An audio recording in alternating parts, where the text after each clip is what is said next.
हानि मेला खुंनो हायो नाथाय जोंनि बर' न'खरखौ होस्रांनोबो हायो अब्ला जों मा बुंनांगोन इलेक्सन मेला खालामगासिनो दं प्रमद बर'आ কথার যুক্তিযুক্ততা বাস্তব প্রমাণ आं जुदि इउपिपिएलआव थांनो थाखाय आं रायलायदोंबा आंनो फैसाखौ होजोबांगोन मा आं हारसिं 1000 जन मानसि मागोन नङा होमबा दाबोथ' 126 कोटि ना मा फैसाया ओरैनो दङ बिटिसिआव देयर इज नो गभर्नमेन्ट एमेन्डमेन्ट बिल बे 10टा कलेजाव जेबो गभर्नमेन्ट एमेन्डमेन्ट बिल जायाखै माने बेयाव जिर' होननानै बे बुंबाय बेखौ सोर बुंदों राजु नार्जारि आदाया सोंलाय बै प्रमद बर' सारनियाव fraud form bilai ase they are distributing some illegal forms action log number 1 BPF candidate ok moi Raju Deuri symbol naol symbol vote di pelai थांथों बेखौ आं बुंदों बान्दरमिया थाङो सुन्दरमिया फैयो लामा बेखौ मा सिन्था खालामदों मा मावगोन होननानै बुंबाय थायो बिथाङा सोंखारिबाय थादों खिन्थु जोंहा हाग्रामा सारनो होफिननांगौनि दायित्व फैबाय प्रमद बर'खौ बुंनो बाबाय बेसे बुंबावनो बिटिसिआवहाय प्रमद बर'आ जे दिननिफ्राय सियाराव जिरायदों बे दिननिफ्रायनो जोंनि बर' हारियाव खैफोदानो आन्दलन खालामनांगौ गैथ'ला बे हिसाबै जुदि सोरबा जोंनि बर' बिमानि मेगनाव मोदै लानांदोंबा बे मोदैखौ हुगारनो हायाबाबो अन्तत' खबर लानांगौनि दायित्वआ जोंनि हिसाबै जों थांदों ओंखायनो जों दा दिनै बे नोंथांमोननि गामियावहाय आदै मादैमोननि खबरखौ लानो जों फैनाय जादों जोङो जयैनो थाइसे थाइनै खांलायलायनानै जे हायो जों बे हिसाबै मादैमोननो दालि एसे लाबोदों आरो जाग्रा मुवाफोर जों लाबोदों बे हिसाबै मादैमोना गनायनानै ला बेखौहाय आरो जोंबो दुखुसो जों दिनै नोंथांमोननो माइरं दैरं होफैनो हानांगौमोन खोमा नाथाय जोंहा बिटिसिनि अबस्थाया मोजां नङा जुदि जोंनि बिटिसिआ बा बिटिआर रेकर्डनि उनावहाय साख्रि मोनोमोनब्ला जोंनि बर' लाइमोनफोरा जानो हागौ बेयाव साख्रियावला व्यक्तिफोराबो नोंथांमोननो सहाय होफैनो हागौमोन दा नंखायनो जोङो मोनसे खोथाखौ गोसोआव थिरांथा लानांगौ मादैमोन हागोन ना हाया नोंसोरलाय प्रमद बर'आ बुङोमोन हाग्रामा महिलारि सारखौहाय 17 बोसोराव मा मावदों होननानै प्रमद बर'आ जेब्ला बिटिआर रेकर्डनि उनाव इलेक्सन जोबना सिफ जादोंमोन जोंबो सानदोंमोन हाग्रामा महिलारि साराहाय 17 बोसोराव जि मावनांगौ मावबाय एबार प्रमद बर'आ चान्स मोननानै मावथोंसै होनना साफ्रोमबो बर' बिमाफ्रा एसेबाबो गोसोआव मोजां मोनदोंमोन प्रमदआ गावबो चान्स मोनबाय एसे मावथोंसै होननानैहाय नाथाय दिनै मा खालामगासिनो दं बिथाङा जेरै एखम्बा नलेज फेस्टिभेल खुङो हानि मेला नोंथांमोना खोनाबायना मादैमोन हानि मेला खुंनो हायो नाथाय जोंनि बर' न'खरखौ होस्रांनोबो हायो अब्ला जों मा बुंनांगोन प्रमद बर'आ होमबालाय इलेक्सननि मेलाबो खालामो इलेक्सन मेला होनगोन मादै जों बेखौहाय बेयावबो खालामो बैयावबो खालामो जेरावबो खालामो इलेक्सन मेला खालामगासिनो दं प्रमद बर'आ आरो बे इलेक्सन मेला खालामनायाव मा मिथिबाय मादै प्रमद बर'आ सम सम क'क्राझारनिफ्राय चिरांसिम बाइक रेलि खालामो मानो खालामो मिथिगौ बिटिसिआव सान्थि फैबाय होननानै प्रमद बर'आ क'क्राझारनिफ्राय चिरांसिम बाइक रेलि खालामो सान्थि फैबाय होनना बाइक रेलि खालामो नाथाय दिनै बिटिसिआव अशान्ति सृष्टि जायाखै होनबा मादै बे बर'आ न'खर सावजानाया अशान्ति नङा हो बेनिफ्राय देरसिन अशान्ति मा दंबावो न'खर संसार बरबाद जालांबाय सिलिंखार जालांजोब्बाय बेनिफ्राय देरसिन अशान्ति मा दंबावो दा नोंथांमोना मादैमोना गोसोआव सोना ला प्रमद बर'आ बिटिसिआव सान्थि फैबाय होननानै बाइक रेलि खालामोना बेबायदिनो एखे धरनै प्रमद बर'आ जोंनि बिटिसिआव गेजेर गेजेर जेसिबिनि रेलि खालामो आरो जेसिबिनि रेलि खालाम नैबे जोंनि बर' न'खरखौ बिथाङा एवखुगासिनो दङ बिटिसिआव जों बर'आनो थाफैजेननाय आरो बे बिटिसिआ जों बर'नि थाखायनो एक्स एनडिपि आदामोनखौ बिथांमोना पुलिसनि गुलिनि साजा होदों हेग एनकाउन्टार आरो बिनि उनावबो थांनाय बोसोराव आसाम फरेस्टनिफ्राय दंफां बोनायखौ सिलाइजों गावनानै खर'खौनो गेब्रु होजोबदों अब्ला नोंथांमोना सानदो बेवहाय जों बर' बिमा बिफानि जिउनि गुना जेबो नङा प्रमद बर'नि सिगाङावहाय नंखायनो जोङो मोनसे बुस्थुखौ गोसोआव लाखिमादोंमोन आदैमोन आंना बैसोआ खम जानो हागौ थेवबाबो गोसोआव दुखु दं आंहा इसेबां बिदि बुंनो गोसोबो गैयामोन नाथाय गोसोआव दुखु दं हिसाबै आं माखासे बाथ्रा नोंथांमोननि सिगाङाव बुंनो गोसो जाबावदों प्रमद बर'आ गावनो बुङोमोन इलेक्सननि सिगां 100 फुट बे हानि सिङाव जावनानै नायब्लाबो जोंनि बर' आयंमोननि हारा मोनगोन होननानै बुङोमोन बुङोमोन प्रमद बर' साराहाय 100 फुट जावबाबो जुदि बेयाव जोंनि बर' आयंमोननि हारा मोनगोनब्ला बे बर'आ बे बिटिसिआव थानायावबो मानो जोंनि न'खौ सिफायजाबावखो अब्ला सानदो प्रमद बर'आ जोंनि रायजो राजानि थाखाय सानग्रा व्यक्ति नामा नङा प्रमद बर'आ माब्लाबाबो रायजो राजानि व्यक्तिनि थाखाय साना दिनै नोंथांमोना दुखु परिबेसाव दङ आंहा बेयाव प्रमद बर' सारखौ बुंनांगौ खोथायानो गैयामोन खिन्थु बुंनांगौ दरखार फैदों जाय व्यक्तिया जोंखौहाय इसेबां मिसा बाथ्रा बुंना मिसलिड खालामदों रायजो राजाखौ थगायनानै दिनैहाय गावहा राजा बायदि जिरायनानै थागासिनो दङ दा बेखायनो जोंहा बुंनांगौ दायित्व फैबाय आरो बुंनांगौ सम फैबाय नंखायनो जोङो साफ्रोमबो रायजो राजाया मोनसे थिरांथा आरो डिसिसन लानांगौ फैबाय थानाय समाव बिटिसिनि चिफ हिसाबै जुदि जोङो प्रमद बर'खौ दोनबाय थाबावोब्ला दिनै नोंथांमोना जेरै होखारजादों बेबायदिनो आरो गुबुन जायगायावबो जोंनि बर' न'खरफ्रा होखार जानो थाखाय बारा गोबाव सम गैला मादैमोन नोंथांमोना बेखौ नाय दिनै प्रमद बर'नि एकर्डआव जेसेबां मोजां बाथ्रा बुंनायमोन बै समाव जे जोङो बम गावदोंमोन उमुक मोनबाय थुमुक मोनबाय जोंहा जोंनि बिटिसिआव थानो मोनसिगोन बिराद मोजां फेसिलिटिस फैबावसिगोन होननानै जेखिनि बाथ्रा बुंदोंमोन प्रमद बर'आ गासिबो मिसा जाबाय होननानै दिनै निउसनि गेजेरजों रोखायै भारत सरकार आरो आसाम सरकारा फोसावगासिनो दङ। दिनै प्रमद बर'नि दैदेननायावहाय मोनसे एल पि स्कुल गोदान गैया, प्रमद बर'नि दैदेननायाव मोनसे लामा दालां गोदान गैया, प्रमद बर'नि दैदेननायाव मोनसे कारेन्ट खुन्थिया बोनाय गैया। मारै मोना साननानै नायलाय 17 बोसोराव हाग्रामा महिलारिया मा मावगोन होननानै बुंबाय थायो। बिथाङा सोंखारिबाय थादों, खिन्थु जोंहा हाग्रामा सारनो होफिननांगौनि दायित्व फैबाय। आरो आं गोसोजों नोंथांमोननि सिगाङाव मोनसे बाथ्रा बुंलांगोन, जुदि हाग्रामा महिलारि सारा फैफिनोब्ला, मारै आं राजनिति बाथ्रा बुंनो गोसो गैया, खिन्थु आं बेक्तिगत हिसाबैहाय जाथिनि थाखाय सानग्रा बेक्तिया खालि हाग्रामा महिलारि सारल'रे मादैमोन। प्रमद बर'आ जुदि जाथिनि थाखाय सानोमोनब्ला बिदि इलेक्सन खालामहोनाय नङामोन। प्रमद बर'आ जुदि जाथिनि थाखाय सानोमोनब्ला एनकाउन्टार जाहोनाय नङामोन। प्रमद बर'आ जुदि जाथिनि थाखाय सानोमोनब्ला एनडिपिखौ दासिमबो जेलाव दोननाय नङामोन। प्रमद बर'आ जुदि जाथिनि थाखाय सानोमोनब्ला एक्स एनडिपि आदामोनखौ बिथांमोना साख्रि होसिगौमोन। दिनै जोङो जोंनि बर' बिमाफ्रा बाबाय, प्रमद बर'खौ बुंनो बाबाय। बेसे बुंबावनो, बिटिसिआवहाय प्रमद बर'आ जे दिननिफ्राय सियाराव जिरायदों, बे दिननिफ्रायनो जोंनि बर' हारियाव खैफोदानो खैफोद, जोबनो गैयै खैफोद। ইলিগেশ্যনৰ সঠিক প্ৰমাণিত যদি কোনোবা দিব পাৰে, নিশ্চয় তেতিয়া কথাটো সঁচা বুলি ময়ো গ্ৰহণ কৰিম। কিন্তু কথাৰ যুক্তিযুক্ততা, বাস্তৱ প্ৰমাণ এইটোহে সত্যতাটো প্ৰমাণ কৰিব। ঠিকাदार हिसाबै माने राजु नार्जारि बिथां आदाया बुंदों सानाव मा होनो BPFनि केम्पिं खालामो, मोनाव बिल UPPनियाव बिल बियो।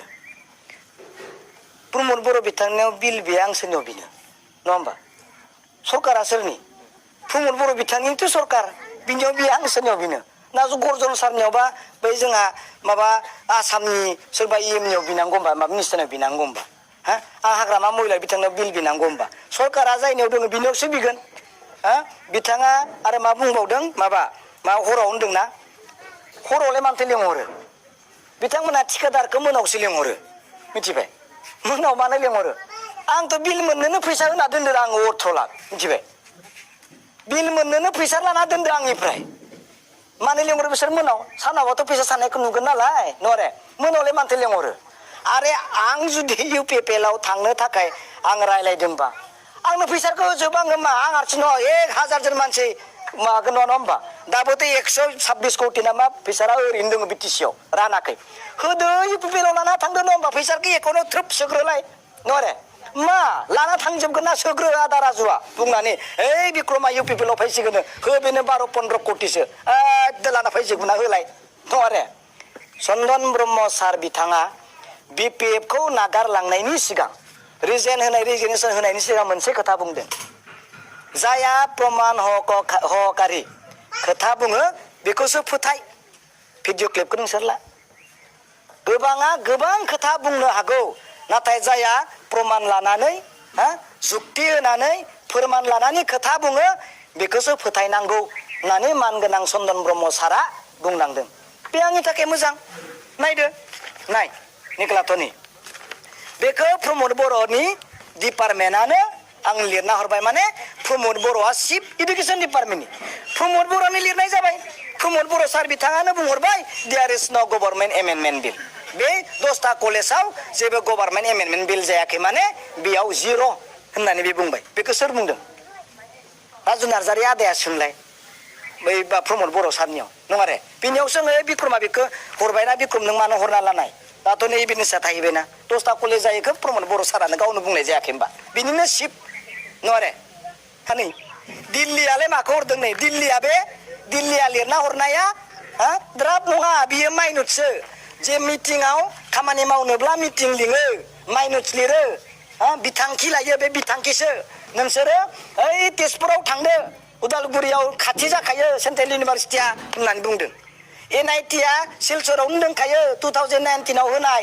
सेन्ट्रेल सरकाराव जेबो बिथांखि बिदि पलिसि गैथ'वा होनना बुंनाय माने मा? होआ। रेलवे फेक्टरिया बङाइगावआवनो दोङो, थांनाय बोसोरावसो जोङो बेयाव बाजेट हमदों, बेनिखायनो बेयावनो थां, नङा रे? NDB फोरनियाबो जों लनसो होदोंमोन। लेखाखौ खिथिदो, सिमा बारिनायनि, NDBनि स्कुल जानायनि। चन्दन ब्रह्म सार बिथाङा बुंनाय बायदि फोरमाना जेखौ बुङो बेनो सैथो जायो। बिदि आंथ' रायजोनो होना गालांजोब्बाय लेखाफोरखौ। सोंदो आरो रायजोखौ मोनसे खालाम, बिसोर फैनायनि आगोलनो रायजोआ लाइजाम हर, नोंथांमोना जोंनियाव फैनांगौ। नङा होमबा रायजोखौसो उल्था लिंहरब्रा नोंथांमोना जोंनियाव फैनांगौ मिटिं खुंफैनांगौ जोंनियाव गोबां लेखा दं बेसेबां थखायनो दिल्लीयाव खारना थायोब्लाबो जोङो बुरखांनानै लाना फैगोन स्टेटआव थाखुमादोंब्लाबो बुरखांनानै लाना फैगोन मा खारदों नोंसोरलाय नङा होमबा दुलाराय बर' फरायसा आफादा नाजादोंमोन जों नुदों दिल्ली थांदों स्टेट थांदों नाजादों नाथाय फेलार जाबाय दुखु गोनां खोथा नाजायाखै नङा नाजादों आयं मिथिबायना प्रमद माबाया दिपेन बर' सार बिथाङा बिराद नाजादों प्रमदखौ बासायनो गोबां नाजादों जातिखौ गोबां बासायनो नाजादों नाथाय दिल्ली आरो स्टेटआ बिटिआर एकर्डखौ 6.3 दफा स्कुल कलेजखौ फोजोबनानै होबाय गासैखौबो नाटसाट खालामबाय মোৰ এটাই আহ্বান I want to convey one message. I want to tell the Election Commissioner of India and Assam, sir, আপোনাৰ ruling government আজিৰ ডেটত fraud form bilai ase. They are distributing some illegal forms, telling and informing people this আপোনালোকে এটো অৰুণোদয় আঁচনি form বুলি ঘৰে ঘৰে গৈ আছে. It is a illegal. আপোনালোকে action লওক. Number 1. Number 2, sir, তেখেতসকলে এতিয়া গাঁৱে গাঁৱে ruling governmentor কেইটামান এজেণ্ট আহি পেলাই they are saying that we are going to provide you a land holding certificate. Sir, this kind of malpractice should not be encouraged. Immediately legal action should be taken against those people who are campaigning, blackmailing people, giving a false promise. Hey বস্তুটো আমি সদায় condemn কৰিম আৰু condemn কৰি গৈ থাকিম আৰু আমি বিপিএফে আমি ৰাইজৰ কাৰণে ওলাইছো আমি বিপিএফে we are fighting for the democracy. আজ বৰ্তমান ruling government ডেমক্ৰেসি ধ্বংস কৰিবলৈ গৈ আছে অলৰেডি ডিসমেন্টেল কৰিলে নিউ কনস্টিটিউশন যেতিয়া ড্ৰাফট কৰিব তেতিয়া হলে তলুৱা ৰাইজৰ কেলঞ্জিয়া ৰাইজৰ শিডুল ট্ৰাইব শিডুল কাষ্টৰ যেটো সেফগাৰ্ড প্ৰভিজন এইখিনি নাথাকিব সেইকাৰণে সকলো ৰাইজক আমি আহ্বান কৰিছো ৰাইজ ওলাই আহক দলে বলে আহক এই বিজেপি চৰকাৰ ৰুলিং গভৰ্ণমেণ্ট চৰকাৰক সদায় জাতি মাটি বেটি ৰক্ষা কৰিম বুলি বুক কৰা ৰুলিং গভৰ্ণমেণ্টক আমি বাই বাই টাটা দিব লাগে আৰু বিপিএফ চৰকাৰক বিপিএফ ক্যান্ডিডেটক মই ৰাজু দেউৰী নাওল সিম্বল ভোট দি পেলাই জয়যুক্ত কৰক বুলি মই এইটো আহ্বান কৰিছো बिजेपिनिबो इउपिपिएलनिबो आरो कंग्रेसनिबो गोबां सोद्रोमाफोर जोंनि बेयाव हान्जायाव जइन जाबाय आरो बियो मोजां लक्षण जोंनि थाखाय जोङो ओरैनो देरहासार जाखासिगोन क'क्राझार लकसभायाव बिपिएफ हान्जानि पार्टी खाम्फा बरगयारिया 100% देरहासिगोन बेखौ जों नुगासिनो दं हाजार हाजार बर' रायजोफ्रा जोंखौ मदद होनो होननानै ओंखारबोबाय हाजार हाजार आदिबासिफोर हाजार हाजार कच राजबंसिफोर हाजार हाजार मुस्लिम हाजार हाजार गार' राभा बयबो जोंनि बिपिएफ हान्जाखौनो माने हेफाजाब होनो होननानै ओंखारबोनायखौ जों दिनैसिमाव नुगासिनो दं आरो इलेक्सनसिमहालागै आरो गोबां इउपिपिएल आरो बिजेपिनि सोद्रोमा आरो मावथिफ्रा जोंनि दोलोआव हाबबावगोन होननानै जों जगाजग जादों खोथाया बेनो बिराद मोजां मथथे बिपिएफ हान्जानि रिजाल्टआ 100% मोजां जानानै दं बे बबेनिफ्राय थांगोननो थांथों खिन्थु आं बुंदों बान्दरमिया थाङो सुन्दरमिया फैयो जोंहा बेखौ मा सिन्था खालामदों